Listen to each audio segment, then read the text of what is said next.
Hi everyone, welcome back. I'm Snokus. This is the second episode in our Europa Universalis Swedish Independence Campaign Mk2, something like that, in our Rights of Man campaign here. We are just about to declare on Denmark, and that reminds me, let me just save here before we do that. Let's play Swedish in 2, 1 actually. Yep. Okay, here we go. Actually, before we do that, let's check if Norway is willing to... they are not. They have a liberty desire of 0, so that won't happen any time ever. Yep. Not colonial war. Independence, casus belli. We don't get any penalties since we have full liberty desire. Scotland, England, Hungary will declare with us, and Teutonic Order will not defend Denmark. Let's go! We lost stability because of losing confidence in our government. We have a new king called Christopher I Horn, the Horn, which means, well, horn, or, yeah.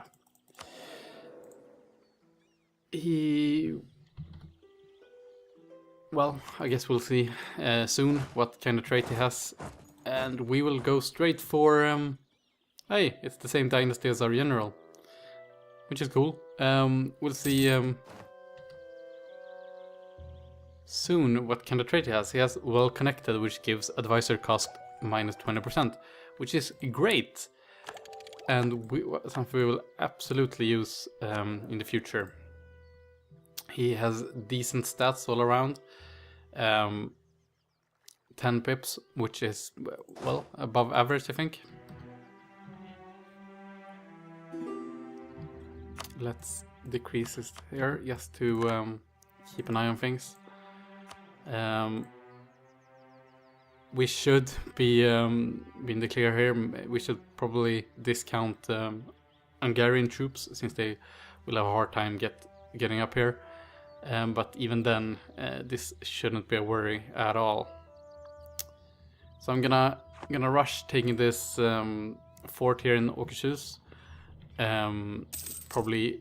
Possibly even taking Trondelag, and then going straight for Skåne, Själland, and Midtjylland. But this should be a pretty straightforward war. Holstein is causing some trouble over here in Finland, which isn't great, but the development isn't that high, so they won't cause that much grief for our war exhaustion. It will cause some, but not a lot. Libertas Ecclesiae.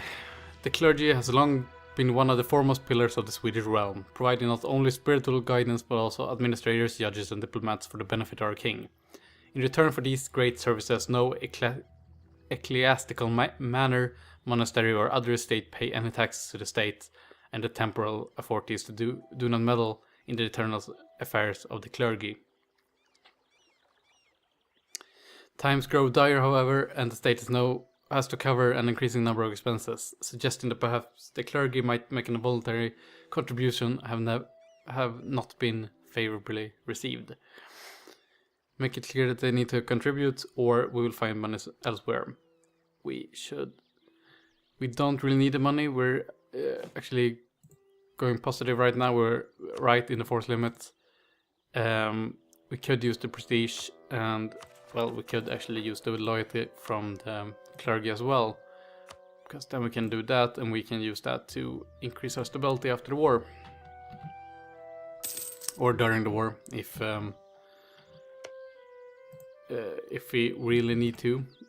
Denmark has some troops over in Scotland for some reason. Scotland has troops coming over. I will not allow them to join our army, both because of attrition reasons and tactical reasons.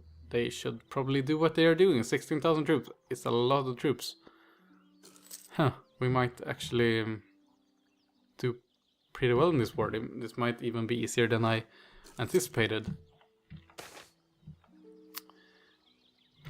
And the Renaissance, this is one of the new features that I talked about, the reworked technology disbursement mechanic, I suppose you could call it. So yeah, the Renaissance. Since the 14th century, the wealthy and the powerful in the Italian city-states have been patronizing artists and scholars willing to explore the old Roman and Greek societies of their forefathers. As a cultural movement, the Renaissance already encompasses most of the religion and has had a profound impact on literature, art, philosophy, and music. Humanist scholars are also analyzing the society in which they live, comparing it to the ideals of the classical philosophers. At the turn of the 1450 Renaissance, humanism has grown into a more mature movement, ready to permeate all aspects of society. A new ideal for all rulers as well as those who are ruled is spreading quickly, as the early printers can distribute copies of the new ideas. A true Renaissance humanist is an expert on everything from politics to philosophy to art, textual analysis, music, and architecture. The Renaissance is now ready to reshape the world to better fit its classical ideals. So yeah, that's interesting. I suppose a part of the Renaissance movement was that everyone should be a generalist then or something. Well, anyway, the Renaissance has been released over the world, and we can't embrace it. Its origin has been in Siena, which means that Siena automatically embraces the institution. And then it's quickly gonna spread both through Italy and France, because France has so much development, and slowly up towards Sweden and the Nordics. And for every year we will again get a technology penalty of 1%, and which will max out at 50%. So right now we don't have any penalty, but in a year we will. Let's check out the institution screen. So we have just one province, and it's our capital, which gains any Renaissance every month, and that's because we have a development over 10 in here. And I've been thinking about this, and I think the quickest way to actually keep up with the technology up in Sweden is to get a few provinces above what's it called? Development 10 development, just to get that small little boost, which will allow us to be somewhat competitive on the institutional stage. But if we take Skåne in this war, and possibly some other province as well, we will gain some institutional spread from that as well. So first of all, we're gonna play through this war, and after that we're gonna have a good hard look at the technologies. So let's keep going.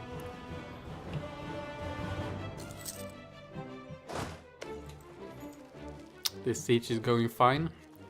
Our three military pips there, siege pips, doesn't exactly hurt the process.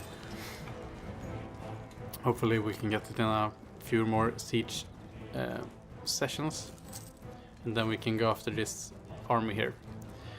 In the meanwhile, England is rushing in to, I suppose, stop these guys, probably, or possibly go up into Norway and get this fortress here. And Scotland is sieging down Midtjylland. And we didn't gain Oxus there, but it was close. Hopefully we get this time. We will get it this time. Okay. Alright. Love it. New flavor text. With the union of Kristoff and Hedwig, we have gained not only a spouse, but also a new ally in the realm. The Burenskjöld is an old and influential family, and their seat in Östergötland is a jewel of the kingdom. Östergötland is right here. Of course, friendship has to go both ways, and Hedwig will be expected to speak for her kin, while our king will be expected to consider such advice carefully. Everlasting friendship. Östergötland is the seat of a family or a queen consort. This province will be less likely to revolt, but will be granted privileges, making it harder to tax or convert. Östergötland gets seat of strong aristocrats until 1821, giving the following effects: less unrest, but harder to convert, and a positive, well, a negative for us, autonomy difference. They will get more autonomy. So, okay, that's a bit of a trade-off. Our queen seemed to be... Actually, our heir seemed to be really good, so... and our queen as well. So I won't complain. Let's take a look at them. Gonna just let a few days pass. I'm guessing a month here. Kind-hearted. Monthly war exhaustion. Okay, so I would actually like her to be in charge during this war. And we're both 19. We're a young power couple over here in Sweden. That's the siege done. Now we're gonna charge into Berensus, into the mountains. Not the greatest tactical idea maybe, but just lowering their total amount of troops will be beneficial to the war effort. And most importantly, it's gonna get the war ended quickly. A full wipeout, nothing I can complain about. Let's move over to Trondelag. Trondelag, depending on your pronunciation. Yeah, this is going fine, and we prestige money. The war is gonna be over quite soon, I think. Oh, is Hungary actually coming up here? No, they aren't. So I actually think we're gonna take the prestige over the money. Our mission in the meantime was to increase papal relations, so we might as well do that when we have a diplomat just sitting around. I know I'm having these guys just doing nothing for the moment, but I can't really be bothered to micromanage that. What is going on right here? Pomerania's taken, what are they called? Mecklenburg and Uckelmark from the Brandenburgs. If they go on like this, they might actually form Prussia in some time, which would be interesting. I haven't actually seen Prussia being formed, except when I'm doing the forming. So that would be cool. Maybe the devs have upped the ante a bit and increased the chance of Prussia being formed, or at least getting Pomerania and the Brandenburg to be more aggressive. Skane is being worked on here. Okay, so the Emperor has inherited Burgundy's lands, and well, France has gotten some as well. And due to that, Austria has jumped up from not being in a great power at all to being the third largest great power, which I get since they got all of Holland and the lowlands, which have a lot of development, as you can see. And this will also mean that, as you can see, their Renaissance is running quite quick up here. We can actually take a look at this.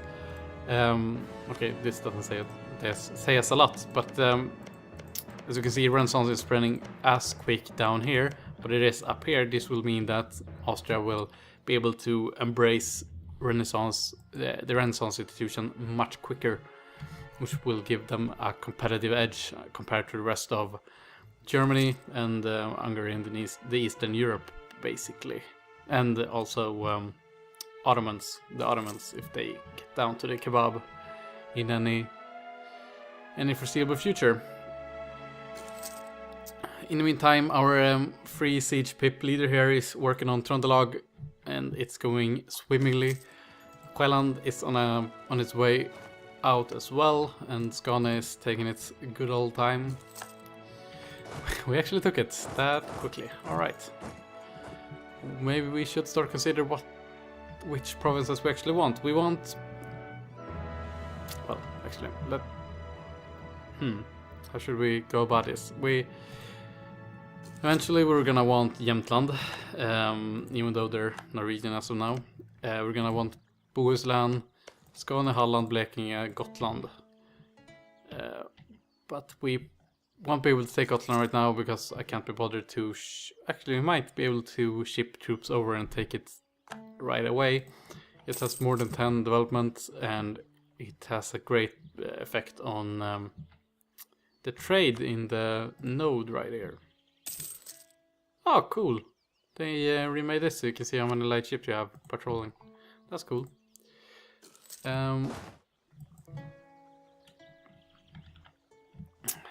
Let's do just that. Let's get over here and ship over to Gotland. And then finish this war. Let England do the mopping up of the Danish troops.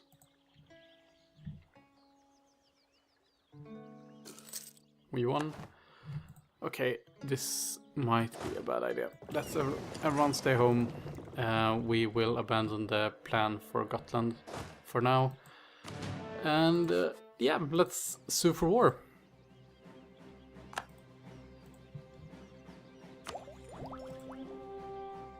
I'm not gonna touch the technologies right now.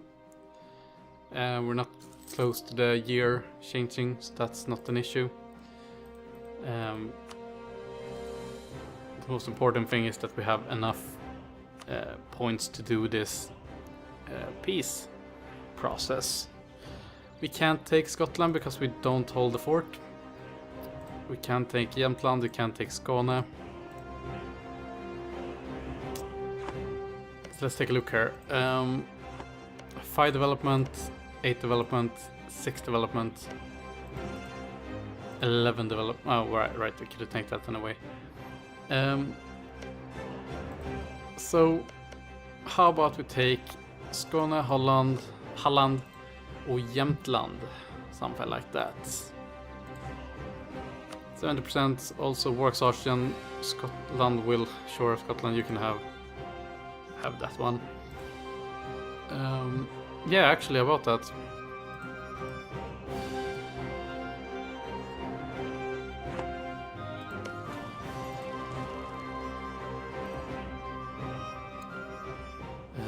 We will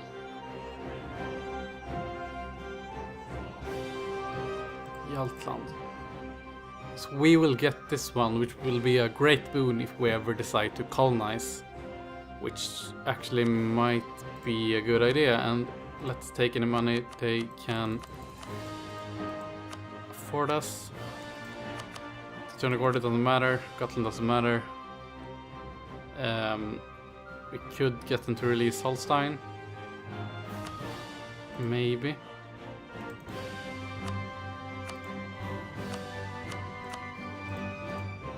Would just cost a lot of dip points. Yeah. Let's do this. So we will get these 2 areas, Halland and Skåne. We will get Jämtland, which is a decent province. We will get Jaltland, don't know how to pronounce that one. We will get war reparations, independence, and some money. We'll get 26 ducats of that amount. And yeah, we should be good. Let's do this. Okay, so this is another new feature for this expansion or DLC, whatever you want to call it. It's the victory or the war screen. And we won an everlasting victory. I guess that was because we got a 100% war score and we took as much as we could from that. We lost... Oh, you can actually look at each country individually to find out how many losses you had. So totally we lost 30,000 troops, they lost 31. We personally lost 10,000. Denmark, for instance, lost 19,000, and Holstein like that. So England was easily the largest fighter in this. They lost some ships, 10 ships.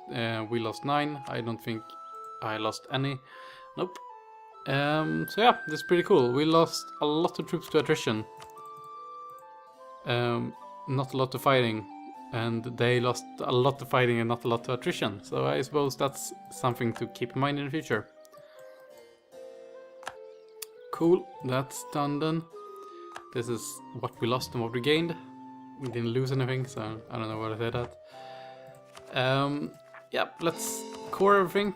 Now I'm glad I saved those points. We will have corruption going up for a while. Let's increase stability by 1. I always want to have at least 0 stability. Rivals, Novgorod seems reasonable, as well as Denmark. The next expansionary war we're gonna have is against Novgorod, hopefully taking Neva and Ingerland, and probably even also Karelia. Something like that. We'll see. We'll work that out. But as it stands right now, before I fix everything up, I'm gonna call it here for this episode. And yeah, hopefully gonna see you in the next episode, episode 3 in this campaign. And yeah, you'll be great. Please leave a like and subscribe if you like what I do. And have a nice day. See you later. Bye.